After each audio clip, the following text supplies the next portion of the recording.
have reasonable suspicion that serious criminal activity, violent extremism, is taking place. Now, that is a citizen's duty, which Aaron acknowledges. It's basic, it's good basic police work. It is a community approach to the problem, and I still firmly believe that that approach is right.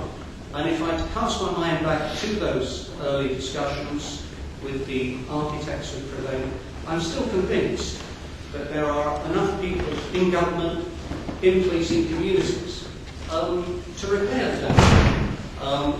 It would appear that a significant amount of damage has taken place. And I know from discussions I had last night with youth outreach groups that are in receipt of Prevent funding, they feel, quite rightly, that their work is undermined.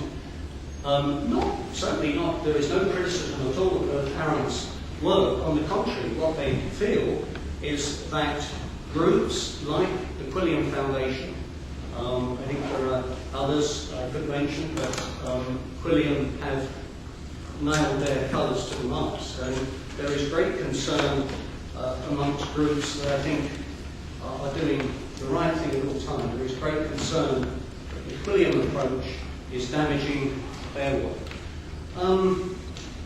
What have I learned as an academic about this? I think it is that there is a fundamental battle here between counter-terrorism, as I've always understood it, counter-terrorism where it is wholly legitimate for the police to work in partnership with community groups, and what I think the Quilliam Foundation represents, which is a counter-subversion strategy, which is wholly different. We've heard some comment on that. And I believe, frankly, that if the Prevent programme returns to its origins, returns to its roots, and to examples like Finsbury Park Mosque, then I think there remain grounds for optimism. The battle for the heart and soul of Prevent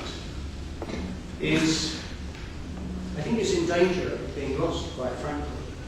I have to say that my current judgment would be that not only the Quilliam Foundation, but the many groups that support their view appear to be in the ascendant. But very finally, why I would argue that their analysis is flawed is because they have never ever had any success against the threat that remains very current, very real. There is not a shred of evidence that by targeting a whole range of politically active groups as being subversive, there is not a shred of evidence to say that that is ever successful. On the contrary, the evidence that does exist points exactly the other way. In fact, good counter-terrorism is always about keeping the narrowest possible focus on the specific problem.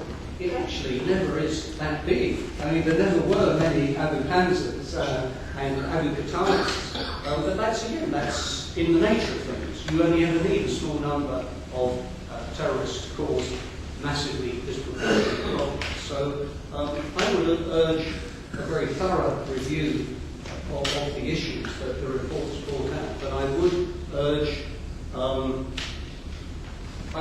optimism, because when you look at what Nick Griffin was saying last week. Nick Griffin is building on exactly the same analysis that the Quilliam Foundation are using. The threat that if we have another bomb attack in London, then of course the temperature rises.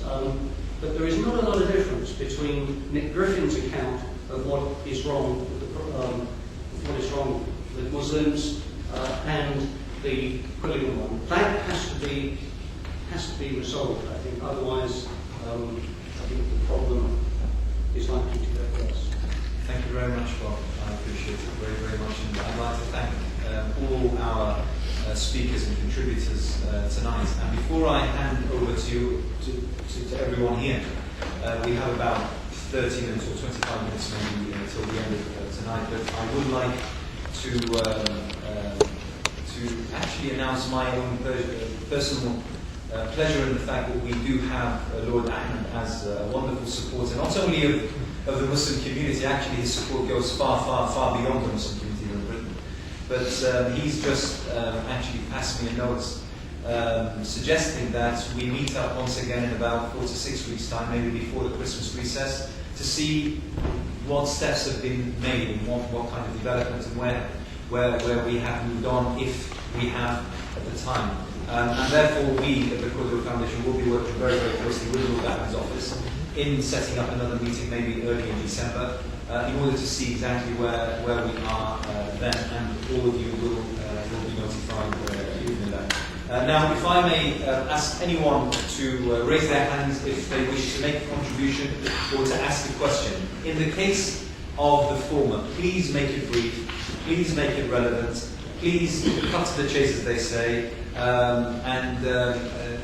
you know, you will have our thanks and gratitude.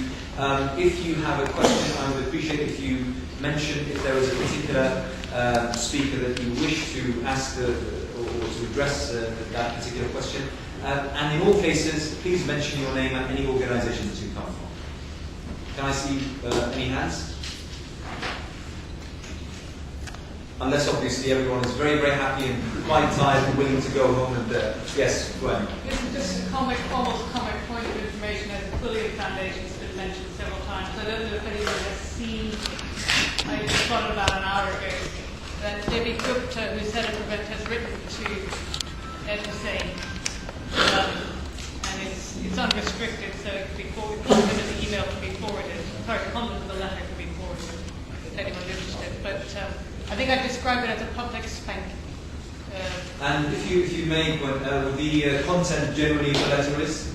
Sorry? The content, the general content Generally, the content is? of the letter is you have misrepresented the Prevent program, you've been inaccurate, not been helpful, I'd appreciate if you talk to in the future, that kind of line. I think... read the key line there. Sorry? I'll read the key sentence. Aaron has a copy of the letter. I would ask that in future you speak with more care and accuracy and do not reinforce inaccurate and unhelpful claims about Prevent. I think it was the fact that they weighed in saying, oh yes, Prevent is about spying on communities, so, so much the better. Thank you very much. And if I may, Gwen, your organisation, Campus Salam, is one initiative that is working really brilliantly throughout the Muslim community, working with particularly students and young Muslims men and women. And I would urge you all to get, to have a word with her and get to know what she's up to and what the programme is doing. It's always a pleasure having you. Thank you very much.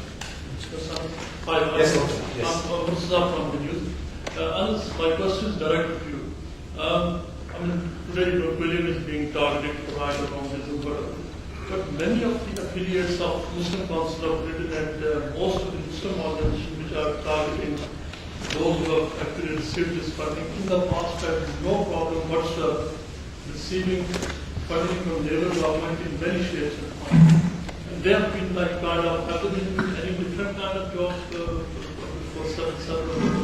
And they believe that, if like you will go on right to the government in the future, you will have no problem receiving the funding in any form again. Sorry, can you pass the mic? Sorry, yes, I understand. I will offer my response and then maybe hand over to Dr. Bennett, who may also be interested in responding to this. May I just point out two things? First of all, the Quillian Foundation is not the problem. The Quillian Foundation is one phenomenon of the main problem.